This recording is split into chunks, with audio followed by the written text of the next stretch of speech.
What's up, guys? I'm Dr. Chris Park, and today I want to talk a little bit about dealing with chronic pain issues, especially if you have a history of opiate addiction. What is interesting is there are a lot of options for folks with chronic pain. Now, the options aren't great, right? And there's no, obviously, there's no like one-size-fits-all treatment. If there was like one thing that we could do to help people who have chronic back pain, then that's what we would do, right?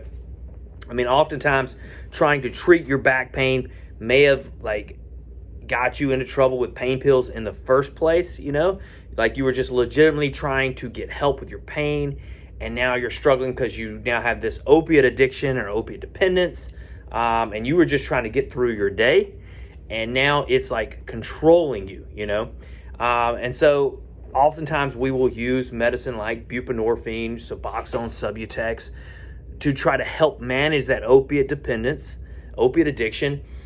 And it also gives the benefit of helping with pain. But the question always becomes, how long should somebody stay on the medicine? And that's hard to answer. What I do find is oftentimes people can get on buprenorphine and they can actually get like appropriate treatments. Now, when I say appropriate, I'm just saying like things that maybe would not have helped before because the opiates kind of clouded the picture of whether or not, these things were beneficial. Like physical therapy. A lot of people say, I tried physical therapy, it didn't help. And other people, maybe they tried like ibuprofen or Aleve and it didn't help. But oftentimes if that's done while on high doses of opiates, it's hard to know because people who have chronic pain, they get on opiates and then they start to develop dependence and addiction issues. They tend to just kind of hurt everywhere, right? And some of that's withdrawal pain. Some of that is actually, you can have a condition where you have increased pain. You have what we call hyperalgesia, like elevated levels of pain because of the opiates. Now think about that. That is so strange, to wrap your brain around, but we see it a lot. So oftentimes the opiates were actually making you hurt more than you would have been hurting. Now this doesn't mean you don't have something real going on, like you don't have a bad back or bad discs or whatever it is. It just means that the opiates, if they're causing increased pain, that's not an appropriate therapy, right? But it's not easy for people just to stop opiates. So we have to look at other options. And so one of those options, like I said, is buprenorphine. So if you get somebody on buprenorphine, you can kind of control that hyperalgesia, you can control the withdrawal, you can control the dependence problems. And then you can try other methods such as physical therapy, such as, and I'm kind of just thinking of like back pain here, but obviously there's other things that cause chronic pain. But like for your back, maybe nerve blocks, spinal injections, other types of medications that control nerve pain or anti-inflammatories or muscle relaxers. There's different things that aren't necessarily addictive that might be now an appropriate option for your pain. So I always like for folks, if you're on buprenorphine because you develop this opiate addiction, but you've got chronic pain, if your doctor is just, an addiction doctor, then you probably also need to be kind of managed by like a pain specialist or a primary care doctor. And maybe your addiction doctor is your primary care doctor. Maybe they're kind of managing all that. But I will tell you, I've sent lots of patients who have a history of addiction to pain management clinics, and they like seeing folks, especially when you come in and you say, look, I don't want pain medicine. I'm not here for that. I just want to see if there's something we can do for my back, that's not medication related. They typically like to see folks who are open and honest and are like just trying to get like an actual treatment that might, I hate to say fix, but actually try to get to the root of the cause of the pain and not just cover it up with medications. So let's say you've gone that route and you've tried things and maybe your pain is better, and now maybe you want to try to get off the buprenorphine. Well, I always recommend a very slow taper, because if you just stop it, you're going to have withdrawal. So you can slowly taper your dose down over months and see where you're at. You may be able to stop buprenorphine eventually, But some folks will need to continue taking it just because of the actual issues that they've developed, whether it's the pain or the opiate dependence.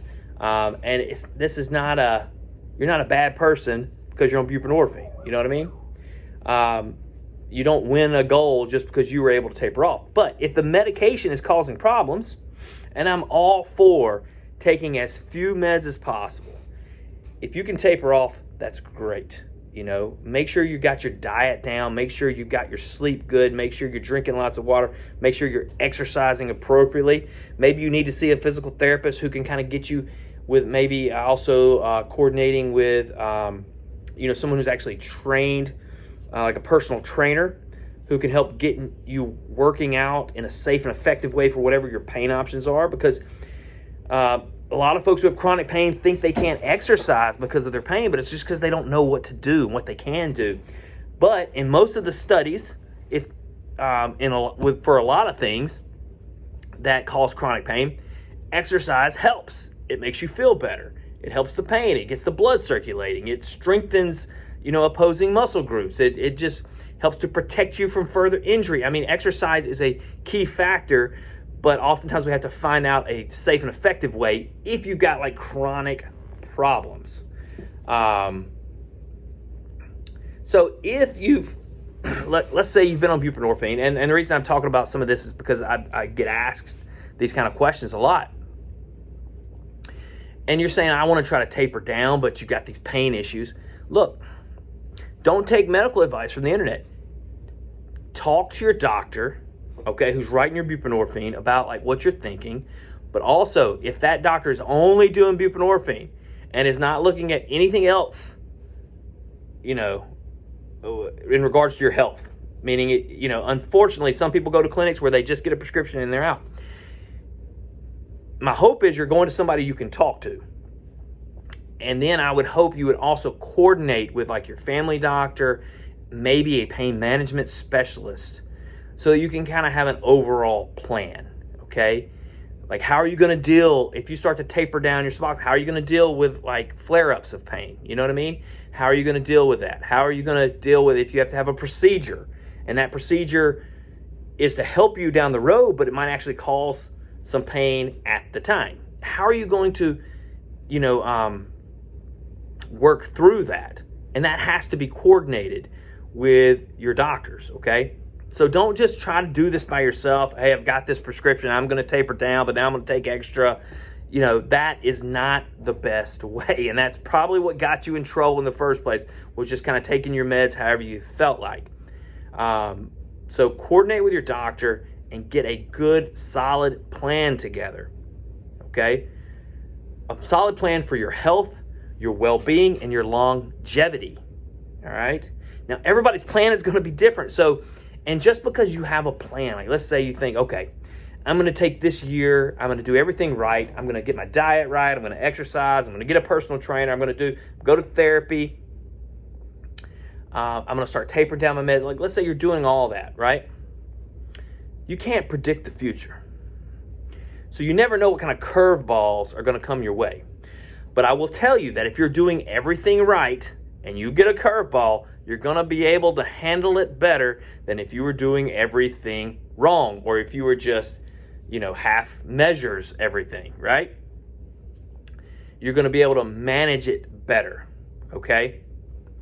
And you can always reassess your plan and go a different route for the time being, okay? So my point is, don't ever feel like you're stuck somewhere.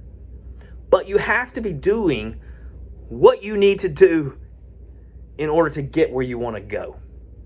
And that, I think, is my main point with everything I do, and try to encourage my patients for their health and their well-being. Start now. Don't start your diet Monday. Start now. You know what I mean? And it's not a diet. Just start eating better. Just cut out the crap food as much as possible. Try to eat the best food as much as possible. If you need a cheat day, go for it. My cheat day is always Thursdays. My wife jokes that my cheat days turn into cheat weekends, but I have ice cream every Thursday. That's my thing. But if you are like setting everything in place to be successful, then you're going to be able to handle the things life throws at you, at least better than you would have, So, again, that's the main point of this. Build a foundation so that you can manage your pain better, you can manage your medicines better, you can manage whatever happens to you in the future better. Because you can't predict the future and you can't change the past. All the bad things that have happened, the problems, the mistakes you've made, I'm sorry. They are what they are at this point. But you can make your life, better. Like, you can start to do things right. And you can do that now. And who knows where that's going to take you. Okay? It doesn't mean you're going to have a perfect life. But if you start to do things right, you're going to be in a better place. All right? All right, guys. Hope that was helpful. I'm sorry if you've got chronic pain. I'm sorry if you have opiate addiction. I'm sorry if you're struggling right now. Things can be better. Talk to your doctor and get the help you need. Peace.